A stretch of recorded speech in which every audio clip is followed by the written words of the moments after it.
아모스 5장 18절에서 6장 7절 말씀입니다. 아모스 5장 18절에서 6장 7절 말씀입니다.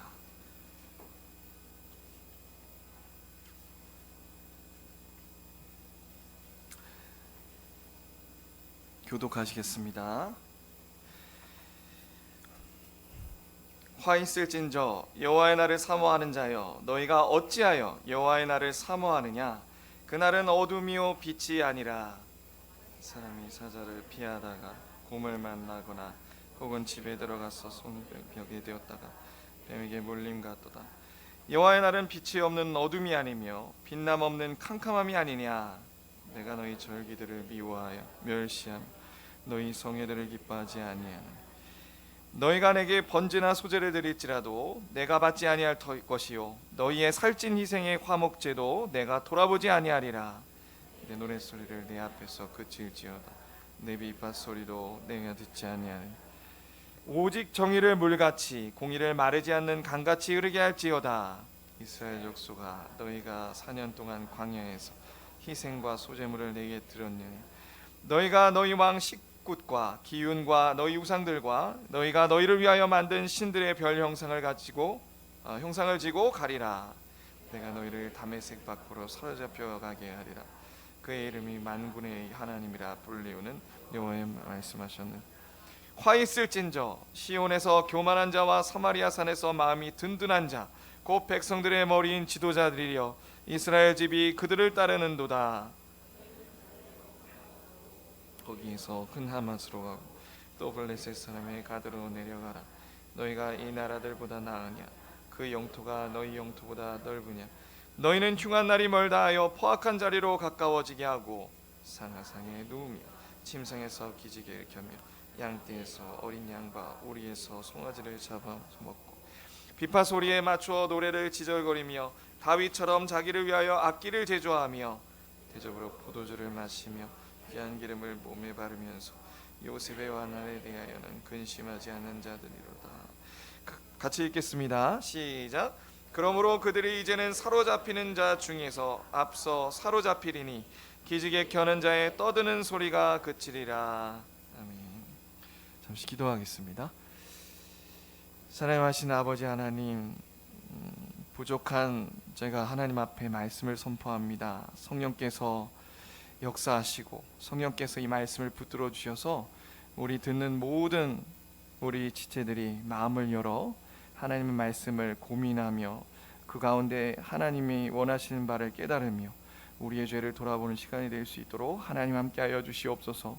하나님, 전하는 자를 더욱 겸손케 하시고 더욱 성령님을 의지케 하시며 아버지 하나님, 듣는 이 자리에 앉아있는 우리 모두가 하나님 앞에 의지함으로 이 말씀을 들을 수 있도록 성령께서 주장하여 주시옵소서. 하나님 감사합니다. 예수 그리스도의 이름으로 기도합니다. 또 무거운 말씀이 진행되고 있습니다. 화 있을진저 라고 시작하면서 두 번의 화를 선포하는 내용이 나오고 있죠. 이러한 북이스라엘을 향한 화 있을진저 화를 선포하는 말씀은요, 예수님 당시에도 마찬가지였습니다. 예수님께서 당시 종교 지도자들을 향하여서도 화를 선포하시면서 신랄하게 비판을 하셨죠. 대표적으로 마태복음 23장입니다. 우리 오늘 마태복음 23장 한번 먼저 보도록 하겠습니다. 마태복음 23장이에요. 참 이것을 보면 역사는 반복되는구나, 사람들은 어쩔 수 없구나, 이런 생각들을 하게 됩니다. 우리 마태복음 23장에 보면 하나님께서 당시 서기관들과 바리새인들이 모세 자리에 앉아서 행하는 행위들을 낱낱이 열거하게 됩니다. 먼저 보면 5절이죠. 5절 한번 보겠습니다.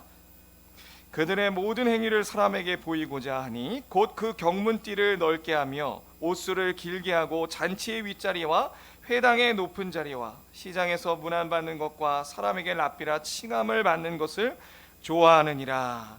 자, 지금 보니까 당시 서기관들과 바리새인들의 중심은 어떤 중심이었습니까?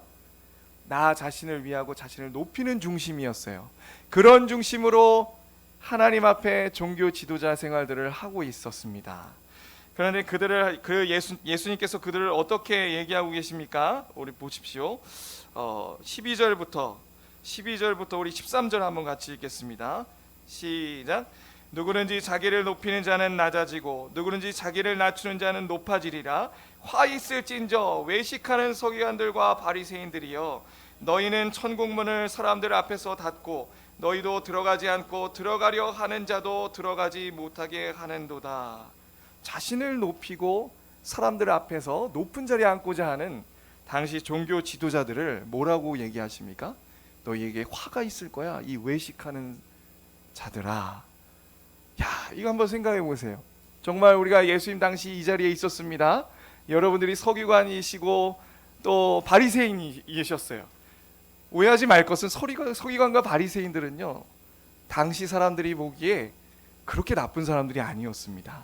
겉보기에 참 신실한 사람들이었어요. 하나님의 율법과 그들이 오랫동안 지켜왔던 전통들을 온전히 지키려고 힘쓴 사람들이란 말이죠. 그런데 그 사람들이 모여 있을 때 옆에 있는데 예수님이 이렇게 얘기하는 거예요. 이 화가 미칠 이 욕에 비슷한 얘기를 하신 겁니다. 가다가 엎어져서 코가 깨질 거야. 그거 이상의 얘기를 지금 예수님께서 그들에게 7번이나 하고 계신 거예요. 화 있을진저, 하나님의 화가 임하고 저주를 받을 이 사람들아, 깜짝 놀랄 일이죠.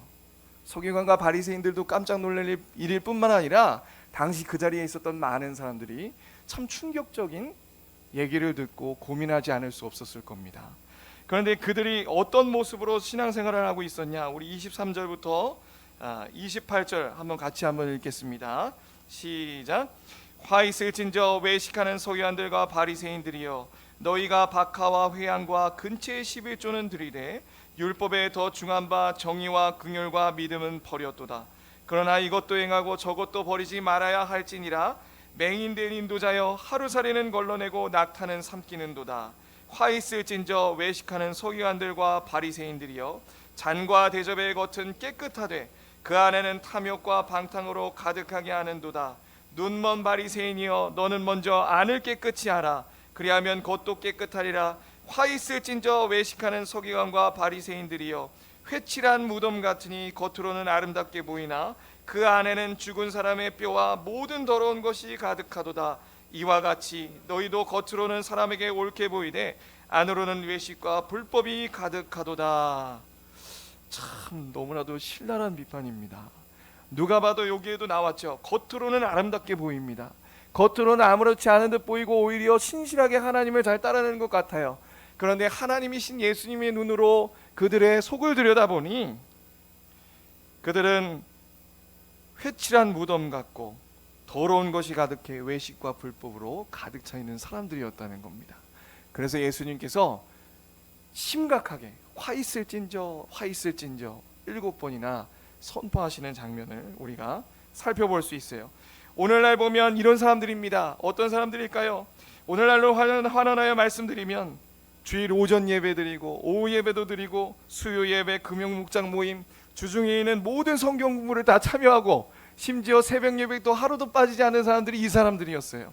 뿐만 아니라 그들이 드리는 11조, 주일 헌금, 건축 헌금, 성교 헌금, 무슨 헌금 등등 생일까지 헌금들도 철저하게 내는, 이렇게 겉으로 보면 누가 봐도 신앙적인 열심이 있는 사람들이 바로 이 사람들이었어요. 그리고 얼마나 성경을 또 잘한다고 하면서 사람들에게 가르쳤겠습니까? 제가 그런 사람들이 있을 수도 있다는 말입니다, 여러분. 그러니까 하나님께서는 무슨 얘기를 하는 거냐면, 이렇게 가르치는 자나 듣는 자나 아무도 예외 없이 우리 자신들의 내면을 분명히 들여다보라, 충격적인 얘기를 화 있을진저라고 선포하시면서 자신들을 돌아보게 만들고 계세요. 자, 다시 한번 우리 아모스서로 넘어가겠습니다. 마찬가지로 하나님께서는요, 지금 아모스 선지자를 통해 이러한 화 있을진저 선포하며 그들에게 경고하고 경종을 울리고 계세요. 1절이죠. 아니요, 18절입니다. 18절 다 같이 한번 읽어볼게요. 시작. 화 있을진저 여호와의 날을 사모하는 자여, 너희가 어찌하여 여호와의 날을 사모하느냐? 그 날은 어둠이요 빛이 아니라. 자, 이제 북이스라엘을 향한 메시지로 우리가 아까 살펴봤던 말씀과 연관지어서 한번 설명을 해보도록 하겠습니다. 도대체 어떻게 그렇게 신앙생활을 열심히 하면서도 그 내면은 그렇게 될 수 있는가를 오늘 아모스를 통해 살펴볼 수 있게 돼요. 자, 지금 보니까 보세요. 화 있을진저, 화를 선포하는 대상들이 지금 무엇을 사모하고 있다고 말합니까? 여기 보니까 북이스라엘 백성들이요, 여호와의 날을 사모하고 있다라고 얘기하고 있어요. 무슨 날을 사모한다고요? 여호와의 날을 사모하고 있어요. 여호와의 날을 사모하는 건 좋은 일 아닌가요? 여호와의 날을 하나 고대하고 바라고 있는 마음, 좋은 마음 아닌가요? 그런데 하나님께서는 지금 분명히 화를 선포하고 계세요. 세상 사람들은 여호와의 날을 사모하지 않습니다. 뿐만 아니라 글쎄 제가 보기에는요, 많은 사람들이 교회를 다니고 있지만 예수 그리스도의 재림의 날 사모하지 않는 것 같아요. 그저 이 세상에 살고 있을 뿐이죠. 정말 마음속으로 예수님 좋게 오셨으면 좋겠다, 그 여호와의 마지막 구원의 날이요, 마지막 심판을 이룰 날이 속히 왔으면 좋겠다라고 사모하는 마음을 지니며 신앙생활을 하는 사람들은 흔치 않습니다. 그런데 우리 교회 성도님들은 다 사모하시죠? 그렇게 믿습니다. 아멘. 그런데 지금 북이스라엘 사람들이 그렇게 여호와의 날을 사모했지만 하나님은 화가 있을지어다 선포하고 계세요. 어떻게 된 걸까요? 왜 이렇게 하나님이 화를 선포하고 계실까요? 이 무슨 의미입니까? 그들은요, 여호와의 날에 대한 분명한 지식을 갖고 있었습니다. 교리를 알았단 말이에요. 정말 성경에서 나오는 여호와의 날의 개념을 분명히 알고 있었습니다. 그날은 하나님께서 이스라엘 백성들의 원수들을 물리치시는 마지막 심판의 날일 뿐만 아니라 그들을 바라보며 우리를 구원을 베푸시는 영광의 날이기도 했죠. 그 개념을 분명히 가지고 있었어요. 그것을 그들은 사모했습니다. 그래서 이스라엘 백성들은 오랫동안 이 자자손손 이 개념을 배우면서 종교적 정치적 신념을 형성하기에 이르렀어요. 이제부터는 이 알았던 교리적 지식이 점점 이상하게 변하는 것을 보시게 될 겁니다. 그래서 화가 임한다고 얘기하는 거예요. 동일하게 교리적 내용을 배웠어요. 우리가 성경 공부하잖아요. 한 가지의 진리들을 우리가 성경 공부를 통해, 설교를 통해 배우게 됩니다. 또 집에서도 공부하시죠. 그런데 그렇게 배운 교리의 내용이 이제 내 속으로 들어와서 잘못 적용하게 되는 일들이 자행되고 있어요. 우리가 어떻게 그것을 알 수 있습니까? 예수님이 오셨을 당시에 마태복음 20장 18절부터 보면 그 내용들이 잘 드러납니다. 예수님이 오셔가지고 처음으로 순환 예고를 하세요. 내가 이제 십자가에 달려 죽을 거다. 그리고 고난을 받다가 사흘 만에 부활할 것이다 라는 얘기를 하시죠. 그 얘기를 듣자마자 어떤 사람들이 나타나죠? 야고보와 요한의 어머니가, 세베대의 아들의 어머니가 와가지고 이렇게 얘기해요. 예수님, 당신의 날이 임할 때에 내 아들 좌편 우편 앉게 해주세요. 여기서 보시면 우린 무엇을 알 수 있습니까? 분명히 여호와의 날에 대한 개념을 알고 있어요. 하나님께서 당신의 나라를 이루실 그 날이 도래할 것을 소망하고 있습니다. 그런데 자기 아들들을 좌우편에 앉게 해달라는 거예요. 이것은 무엇을 얘기합니까? 이 제자들도 다 그렇게 생각해서 시샘했어요. 그걸 듣고. 이건 뭐냐면 당시 이스라엘 백성들이 여호와의 날에 대한 개념들을 점점 시간이 흘러 오해하면서 자기 식대로 받아들였어요. 어떻게 받아들였죠?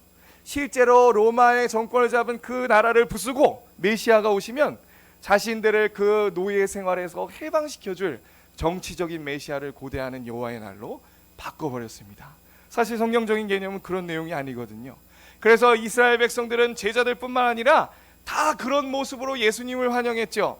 예수님이 예루살렘 성전 들어갈 때 어떻게 했습니까? 호산나 호산나 다윗의 자손이여 하며 열렬히 환영했어요. 왜 환영했죠? 이런 마음으로 환영한 겁니다. 이제 드디어 예수님이 예루살렘으로 오시는구나. 무슨 일이 일어나겠구나. 로마 정권을 무너뜨리고 우리를 해방시켜 주지 않을까? 라는 자신의 소원을 가지고, 사모함을 가지고 그렇게 열렬히 예수님을 환영했던 겁니다. 그렇지만 사실 성경은 여호와의 날에 대한 그 메시아 개념을 이렇게 설명하고 있죠.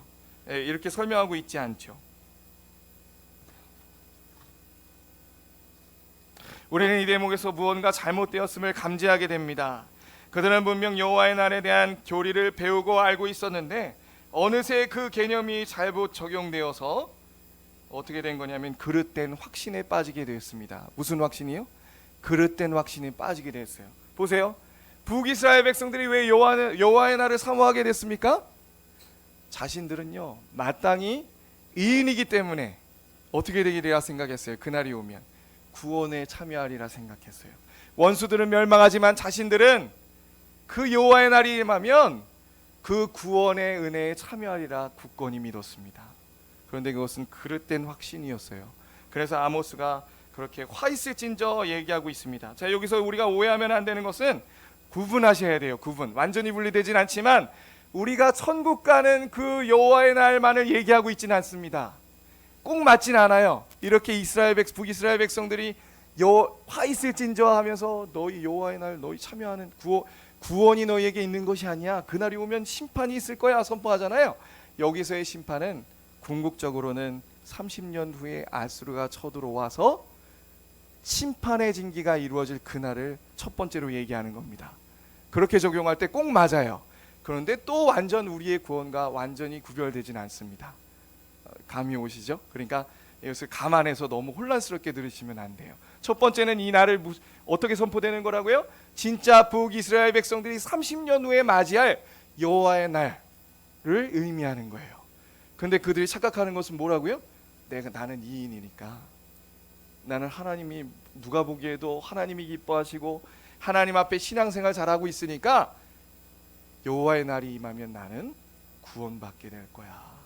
그렇게 생각하고 있었다고요. 은혜에 참여하게 될 거야. 그러나 하나님의 눈으로 봤을 때 그렇지 않았어요. 그러면서 선포하는 내용이 이겁니다. 19절 같이 한번 읽어보겠습니다. 시작. 마치 사람이 사자를 피하다가 곰을 만나거나 혹은 집에 들어가서 손에 벽을 대었다가 뱀에게 물림 같도다. 이렇게 잔인한 얘기가 어디 있습니까? 길 가다가 사자를 만났어요. 가까스로 어떻게 나무에 올라갔는지 어디에 숨었는지 피했어요. 동굴에 들어갔더니 곰을 만난 겁니다. 곰에게 찢김을 당할 것이고, 그래서 가까스로 곰을 피해서 어디로 갑니까? 가장 안전할 것 같은 집으로 들어갔어요.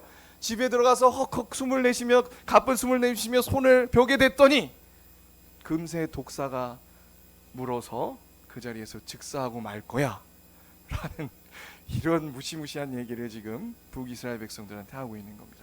여호와의 날이 임하면 이렇게 너희들은 찢어 죽임을 당하게 될 거야 라고 선포하고 계시는 거예요. 너무 무섭지 않습니까? 아마도 그들은요, 그들이 드리는 절기 때마다, 매일 드리는 제사 때마다 이 여호와의 날을 들었을지 몰라요. 제사장들이 여호와의 날을 선포했고 또 그 절기와 제사를 드리면서 하나님 앞에 기쁨으로 하나님 여호와의 날이 임하게 해주세요. 그날은 구원의 날입니다. 즐겁게 하나님 앞에 노래했을지 몰라요. 그래서 과거에 베푸신 하나님의 구원을 노래했고 이것을 토대로 미래에 하나님께서 여호와의 날에 베푸실 구원에 대한 확신을 얻었을 겁니다. 그런데 그 확신이 어떤 확신이었다고요? 그릇된 확신이었다는 거죠. 그릇된 확신. 어떻게 이렇게 그릇된 확신을 낳았을까요? 탐욕이 하나님의 말씀을 왜곡했고 그 말씀을 자신의 탐욕을 따라 탐욕이 원하는 말씀대로 취사 선택하게 만들었습니다. 뭐 때문에요? 그 탐욕이 그들의 눈을 가리고 귀를 막아서요, 말씀을 듣되 어떻게 했다고요? 왜곡하게 적용하고 취사 선택하게 만들었다는 거예요. 이게 우리 가운데도 일어날 수 있는 한 가지 일들입니다. 자, 보세요. 우리 24절 25절 한번 읽어보겠습니다. 24절 25절 같이 읽겠습니다. 시작. 오직 정의를 물같이 공의를 마르지 않는 강같이 흐르게 할지어다. 이스라엘 족속아, 너희가 40년 동안 광야에서 희생과 소제물을 내게 들었느냐. 자, 북이스라엘 백성들은 아모스가 앞서 제사에 대해서 비판했습니다. 앞에 보면 절기라든가 제사를 하나님이 받으시지 않고 싫어하신다. 하나님이 받으시지 않는 제사야. 너희들이 드린 제사는. 이렇게 제사도 비판했어요. 절기도 비판했어요. 그러면 이걸 듣는 이스라엘 백성들은 어떤 마음이 들을까요? 반발심이 생겨나지 않을까요? 그러면서 아모스를 향해서 반박했을 겁니다. 아마도 제사장들이 이렇게 얘기했을지 몰라요. 무슨 소리 하는 거야? 이 제사를 왜 너가 비판해? 네가 뭔데? 이 제사는 하나님이 출애굽시키신 후로 광야 생활에서부터 시작된 제사가 아닌가. 하나님이 세워주신 제사인데 그 제사대로 우리가 제사를 드리고 있는데 하나님이 받지 않다니, 이렇게 반론을 했을 겁니다. 그래서 아모스가 콕 집어 24, 25절에 이렇게 얘기하는 거야. 이렇게 얘기하는 겁니다. 반말해 죄송합니다. 25절에 이렇게 얘기합니다. 이스라엘 족속아, 너희가 40년 동안 광야에서 희생과 소제물을 내게 드렸느냐. 하나님의 목소리를 대변해서 얘기하죠. 그래, 좋다.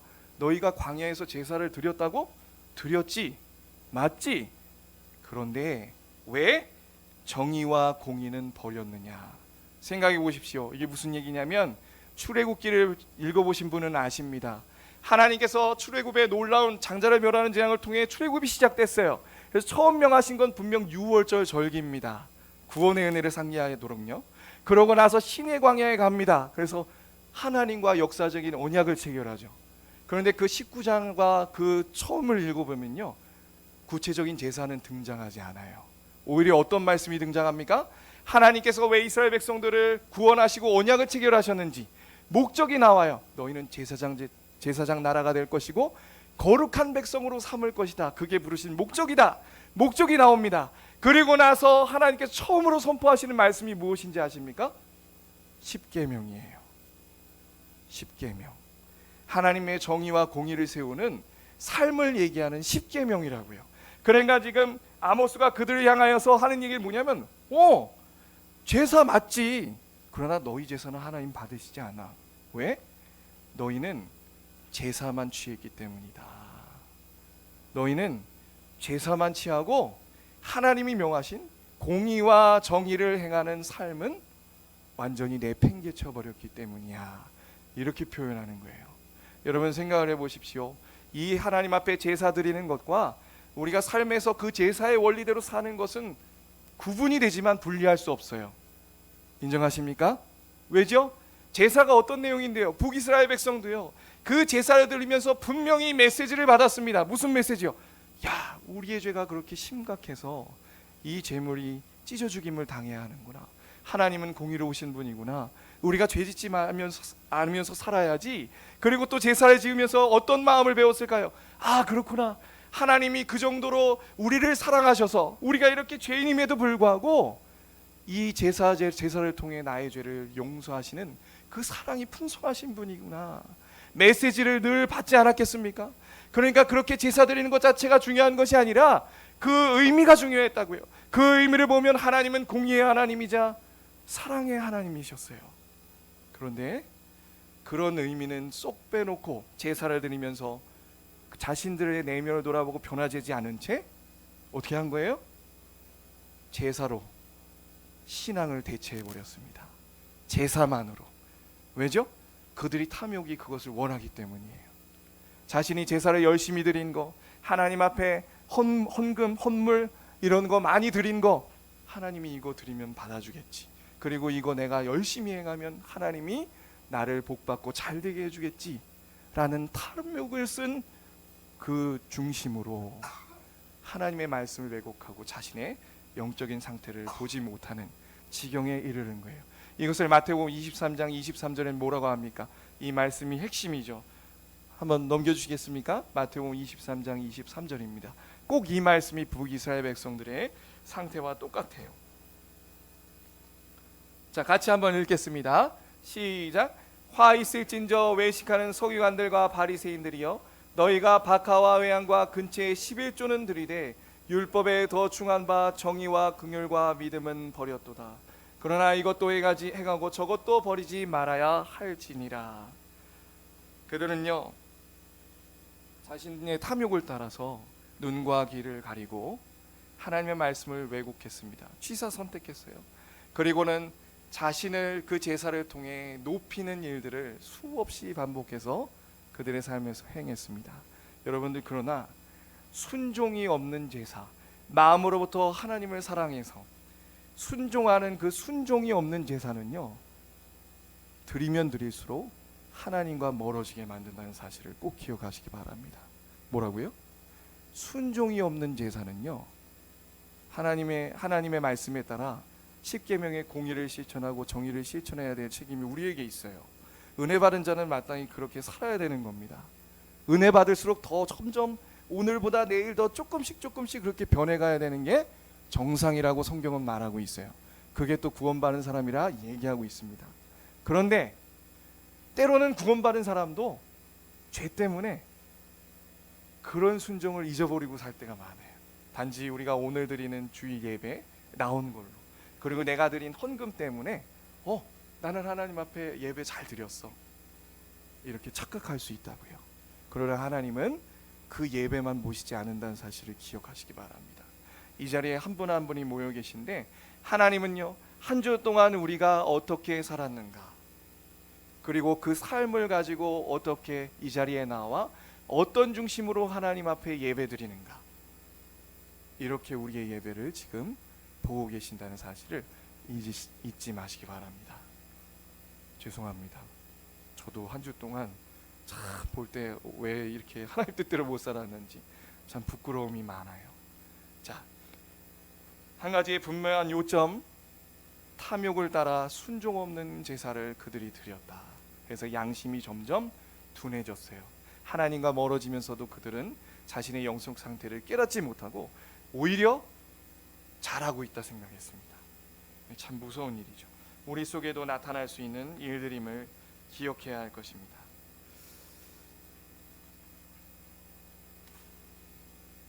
자, 이제는 6장 6절이에요. 6장 6절이 아니군요. 6장에 한번 보겠습니다. 이제 6장은요, 좀 더 순종 없는 북이스라엘의 속마음을 살펴보게 돼요. 그 마음의 소리가 어떤 소리가 나는가, 우리 한번 6장 1절 한번 읽어보겠습니다. 시작. 화 있을진저 시온에서 교만한 자와 사마리아 산에서 마음이 든든한 자, 곧 백성들의 머리인 지도자들이여 이스라엘 집에 그들에 따르는도다. 자, 이렇게 순종 없는 제사를 드리는 그들의 마음을 두 가지로 표현합니다. 뭐와 뭐로 등장하죠? 물론 이 말씀은 주요 타깃이 지도자들이었어요. 당시 사회의 지도자층을 겨냥한 것입니다. 그런데 지도자층은 대표입니다. 대표. 우리에게도 적용해 보면서 한번 생각해 보는 시간을 가져야 돼요. 두 가지 마음인데 어떤 마음이냐? 첫 번째는 교만한 마음입니다. 그리고 그 마음이 따로 떨어진 게 아니라, 교만한 마음은 어떤 마음을 나느냐? 마음이 든든한 자가 돼요. 마음에 부족함이 없고 든든합니다. 하루하루를 살아갈 때 그렇게 된다는 거예요. 여러분, 우리가 종종 살아가다 보면요, 교만한 사람을 자주 보죠. 교만한 사람. 하나님은 이 교만한 사람 보고 단도직입적으로 뭐라고 하십니까? 이 화를 받을 사람아, 이렇게 생각합니다. 교만이 가장 무서운 죄죠. 아담과 하와가 가장 넘어질 때 그 죄가 첫 번째가 교만의 죄임을 우리는 분명히 알게 됩니다. 종종 우리는 교만한 사람을 보게 돼요. 자신이 최고인 양 뽐냅니다. 그리고 오만의 자리에 앉아서 남들을 날카롭게 비판하며 이렇게 자신을 자랑하고 자신이 행한 일이 최고라 생각하며 그렇게 하는 사람들을 우린 종종 보게 돼요. 그런데 이런 사람들은요, 드러나서 저 사람 교만한 사람이구나, 우리 대번에 알죠. 근데 더 무서운 것은 무엇이냐면 숨은 교만을 지닌 사람입니다. 우리가 그런 사람이 아닌지 한번 생각해 봐야 돼요. 겉으로는 우리가 그래도 도덕적인 사람들, 이 세상 사회에 살다 보면 가릴 걸 가리잖아요. 그래서 속마음을 가립니다. 어떤 사람들은 그냥 자신의 교만을 다 뽐내고 다니기도 하는데, 잘난 못에 사는 사람들이 있는데, 대개 사람들은 어떻죠? 그 교만을 숨긴단 말이죠. 그런데 하나님께서는 그런 사람들을 드러내고 계시는 거예요. 숨은 교만이 있는 사람들은요,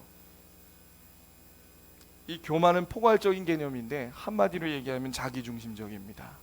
자기중심적인 거예요. 뭐라고요? 자기중심적입니다. 우리 한번 시편 한번 가보시겠어요? 교만을 뭐라고 표현하나? 교만을 한마디로 교만이라고 하지만 교만에 따른 전체적인 삶은요, 다양하게 나타납니다. 그게 시편에 나와 있어요.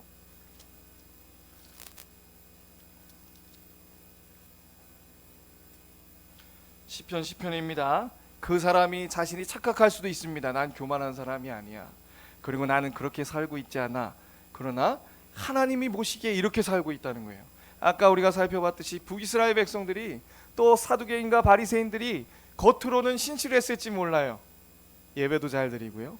그러나 하나님이 보시기에 그 속마음은 그렇지 않다는 걸 10장에 딱 꼬집어서 얘기하고 있습니다. 자, 우리 한번 보겠습니다. 10장 1절부터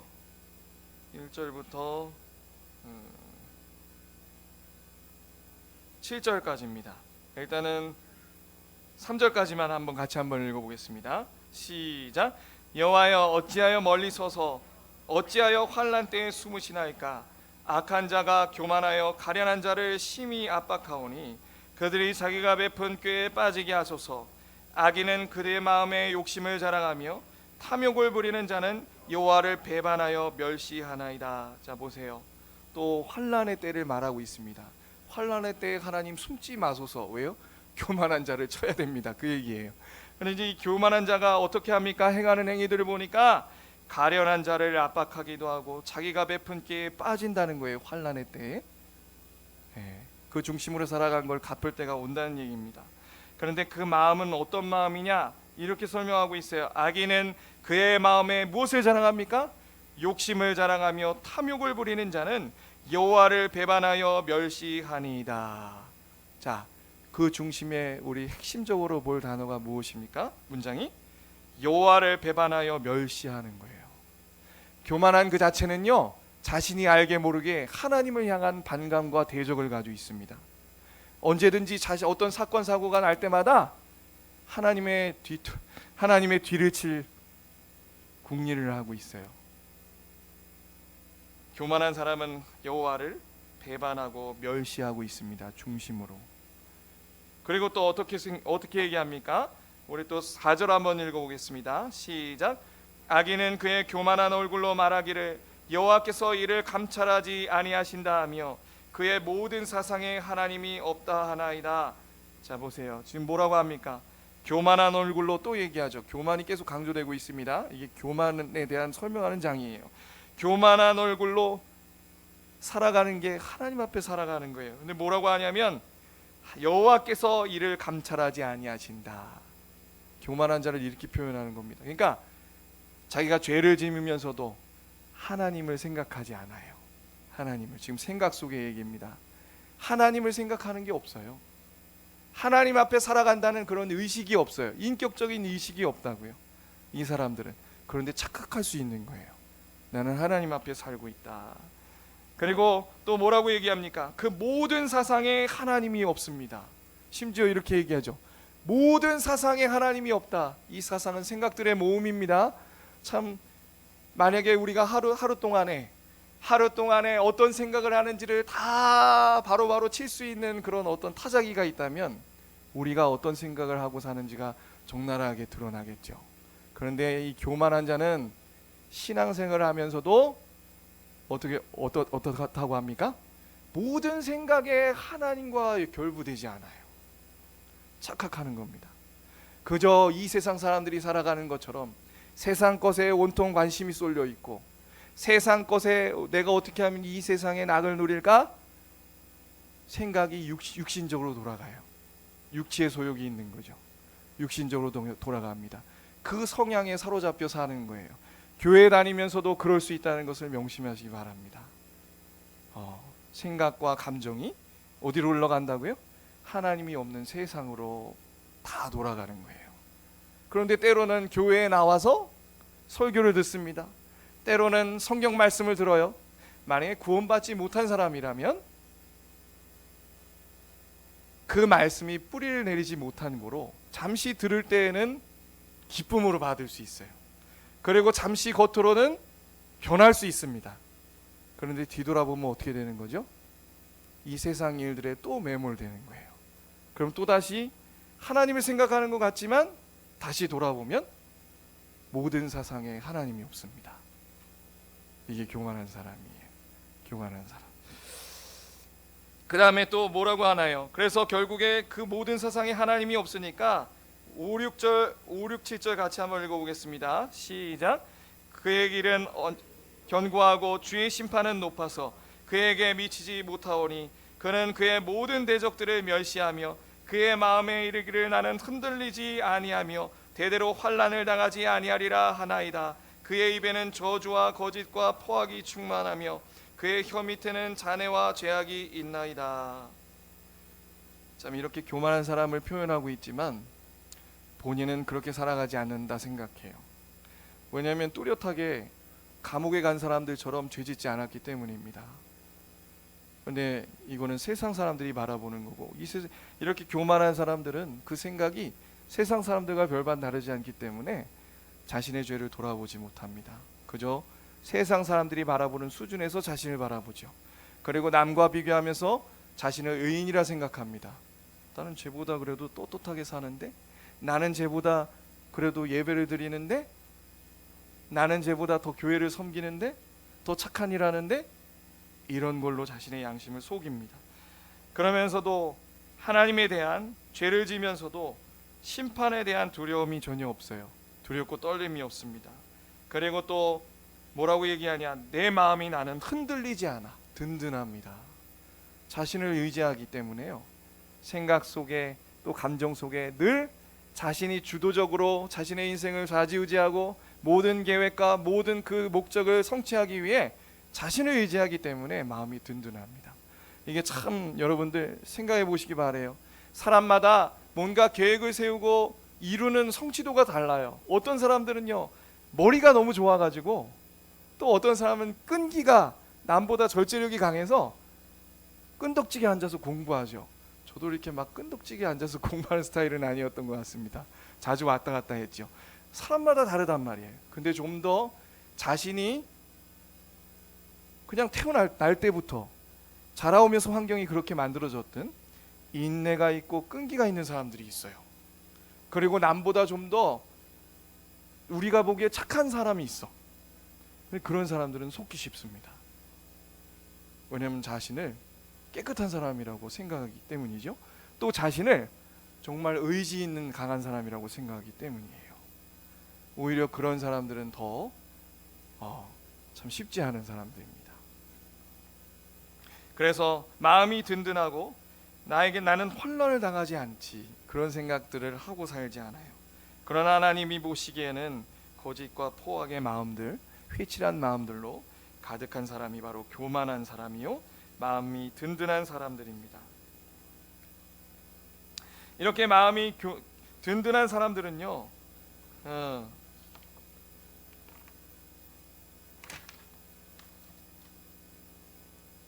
마치 시편 1편에 말하는 것처럼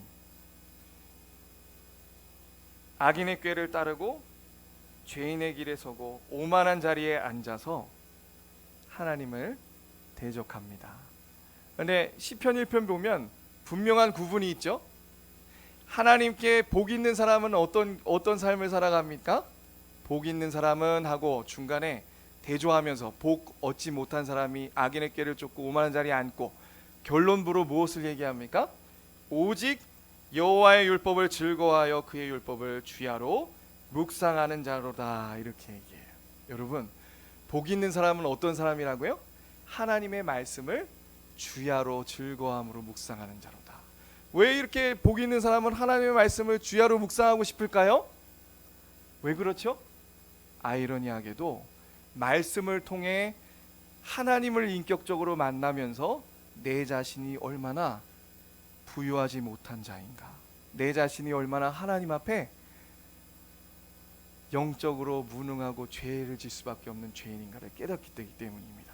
이게 참 희한해요. 이건 구원받은 사람들만 느낄 수 있는 희열이기도 합니다. 왜냐하면 성경을 보면 자꾸만 내 죄가 드러나요. 하나님의 사랑을 풍성히 깨닫는과 동시에 내 죄를 깨닫게 됩니다. 마음이 아프잖아요. 그런데 즐거워. 여러분, 그런 신앙생활을 하고 계십니까? 그러면 너무나도 감사한 일입니다. 그래서 복 있는 사람은 하나님 앞에 그렇게 생각하는 사람이에요. 자, 이제 빨리빨리 넘어가겠습니다. 다시 아모스서 한번 가보겠습니다.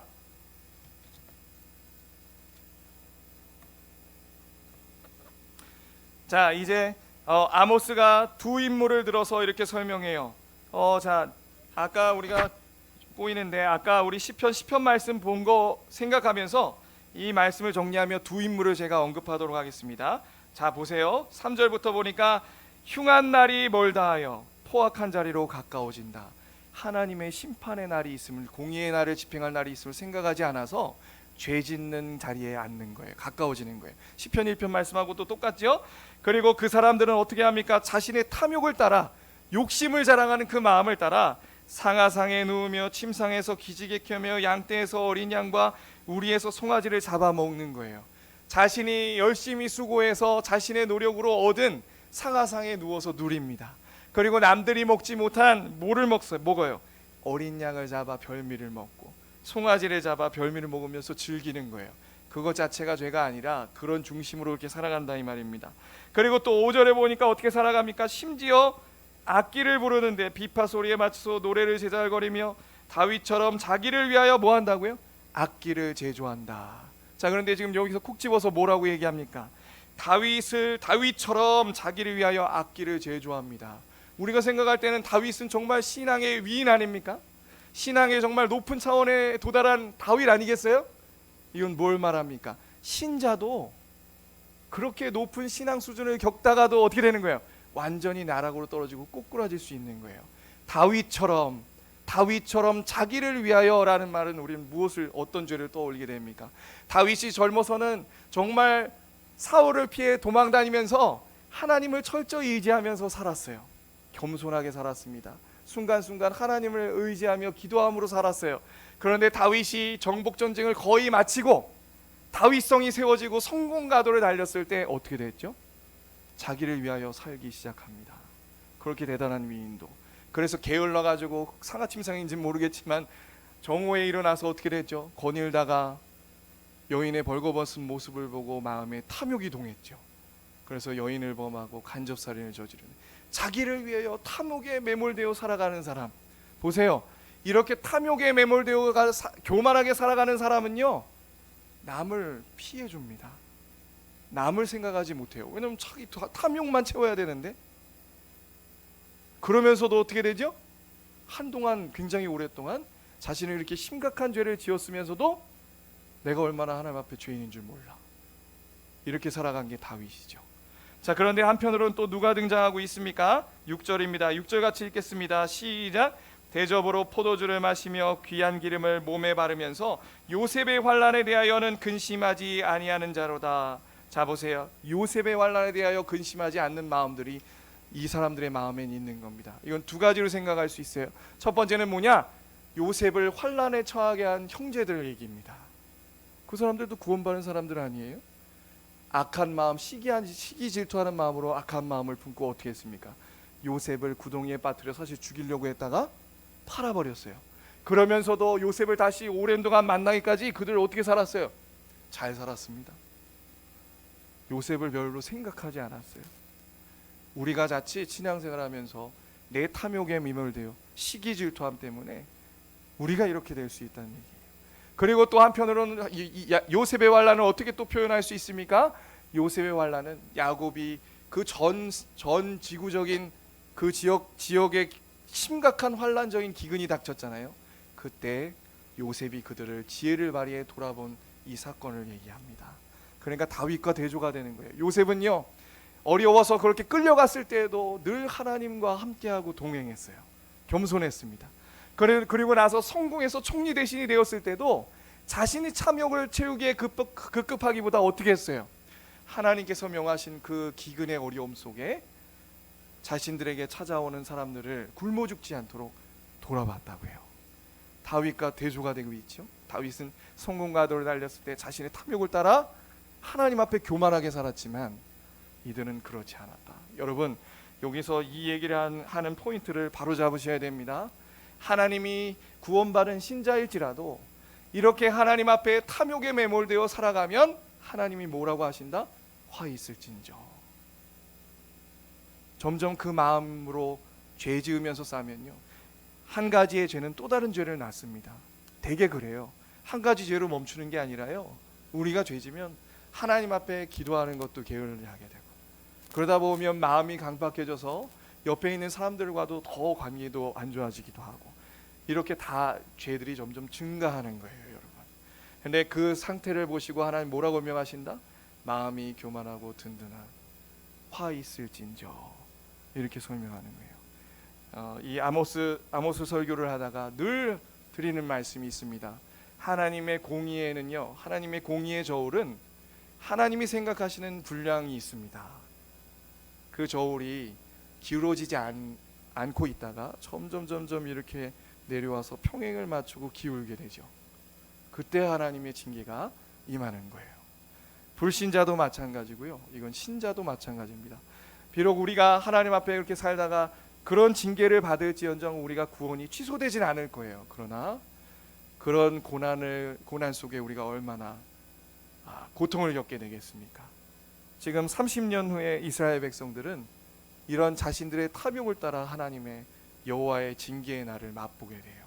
그 전에 하나님이 시급하게 아모스 선지자를 통해 정신 차려야 된다.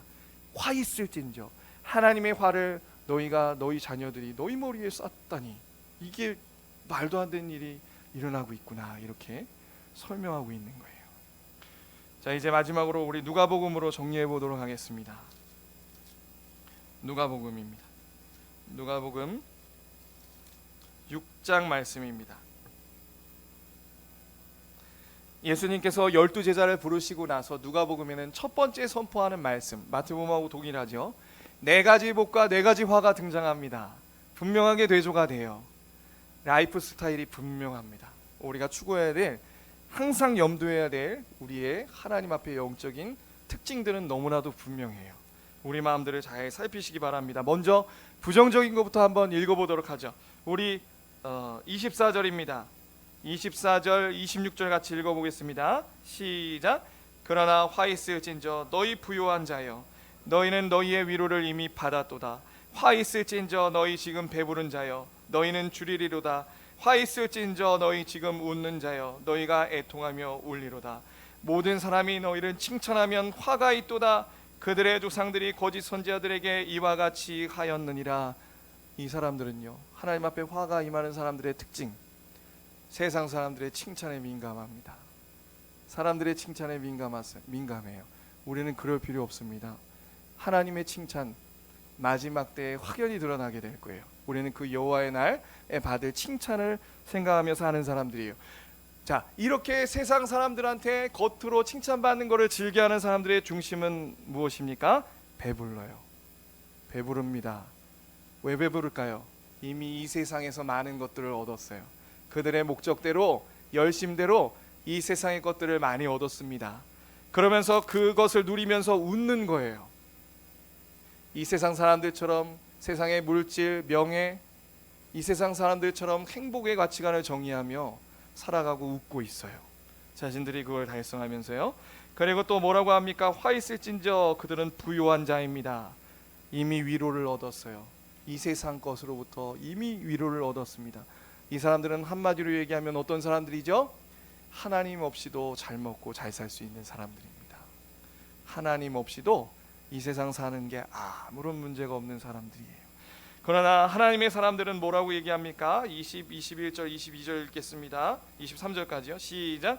예수께서 눈을 들어 제자들을 보시고 이르시되 너희 가난한 자는 복이 있나니 하나님의 나라가 너희 것이미요 지금 줄인 자는 복이 있나니 너희가 배부름을 얻을 것이미요 지금 우는 자는 복이 있나니 너희가 웃을 것이미요 인자로 말미암아 사람들이 너희를 미워하며 멀리하고 욕하고 너희 이름을 악하다 하여 버릴 때에는 너희에게 복이 있도다. 그날에 기뻐하고 뛰놀라.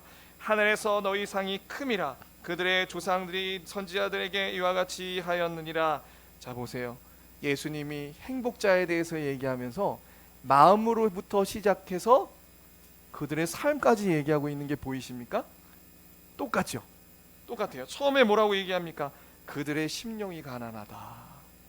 자신의 공핍을 아는 거예요. 영혼의 결핍을 압니다. 하나님의 산순간도 하나님의 도우심의 은혜의 손길이 없이는 내가 살 수 없는 사람이라는 걸 그 영혼이 아는 거예요. 마음이 가난해질 대로 가난해 하나님을 붙드는 사람들입니다. 그리고 마음이 줄이죠. 왜 줄입니까? 자신의 의가 자신에게 없어요. 의가 없어요. 그래서 의가 없기 때문에 내가 이렇게 죄짓고 사는구나. 그래서 의에 지르고 목마르게 되는 겁니다. 하나님의 의를 날마다 의에 목마르고 줄여서 하나님께 은혜를 구하는 거예요. 그리고 자신의 상태를 보면서 우는 거예요. 하나님, 나는 하나님의 뜻대로 살 수 없는 죄인입니다. 울어요. 그리고 나서 그 사람들은 또 뭐라고 이 세상에 어떤 일들도 당합니까? 이런 일들만 있는 건 아니지만 특징으로 꼽는 거예요. 사람들이 미워하고 멀리하고 욕해요. 왜 그럴까요? 너만 잘났냐는 거죠. 야, 너만 그렇게 깨끗하냐? 세상에서 밖에서 살다 보면 윗사람들이 부당한 것을 명하기도 합니다. 그럴 때 하나님의 사람들은 어떻게 하죠? 하나님의 공의를 생각하고 단호하게 거부합니다. 그러면 이제 미워하는 거죠. 우리는 법대로 하는 사람들입니다. 하나님 앞에 살기 때문에 내가 하는 모든 일들이 세상 법에도 부합하도록 최선을 다하는 사람들입니다. 그렇기 때문에 사람들이 미워하죠. 너만 잘났냐? 너만 깔끔하냐? 그러면서 욕을 먹습니다. 바로 이런 사람이 예수님 뭐라고 하십니까? 바로 그날 여호와의 날에 기뻐하고 뛰놀라. 하늘에서 너희 상이 큼이라. 그들의 조상들이 선지자들에게 이와 같이 하였느니라. 사랑하는 성도 여러분, 오늘 북이스라엘 백성들이 하나님 앞에 화 있을진저 선포하는 내용을 보았습니다. 왜 화를 당했냐면 그들이 여호와의 날을 첫 번째 오해했어요. 그들의 탐욕을 따라 여호와의 날, 자신들은 무조건 의인이기 때문에 구원을 받으리라 생각했습니다. 그러나 그러면서 제사를 드리면서 그릇 확신이 커져갔어요. 제사로 자신의 삶의 실천을 대체했습니다. 그러나 그들의 삶은 어떻게 했죠? 오히려 제사와 정반대의 삶을 살고 있어요. 하나님 앞에 합당하지 못했습니다. 사랑하는 성도 여러분, 오늘 아모스 선지자가 우리에게 주는 메시지는 분명하죠. 어떻게 하나님 앞에 삶으로 예배를 드릴 것인가? 정의와 공의를 우리의 삶에서 흘려보내라. 가던 길을 혹시나 오늘 말씀을 듣고 내 자신을 돌아보게 됐다면, 야, 내가 그 교만의 자리, 마음이 든든한 자리로 걸어가고 있구나, 마음에 느껴지셨거든. 멈추셔야 됩니다. 멈추십시오. 그리고 다시 그 발걸음을 돌려 진짜 하나님의 복된 길을 걸으시기 바랍니다. 말씀을 주야로 묵상하시고 내 자신을 철저히 하나하나 살펴보기 바라요. 내 생각과 감정이 어디로 흐르고 있는가. 기도하시겠습니다.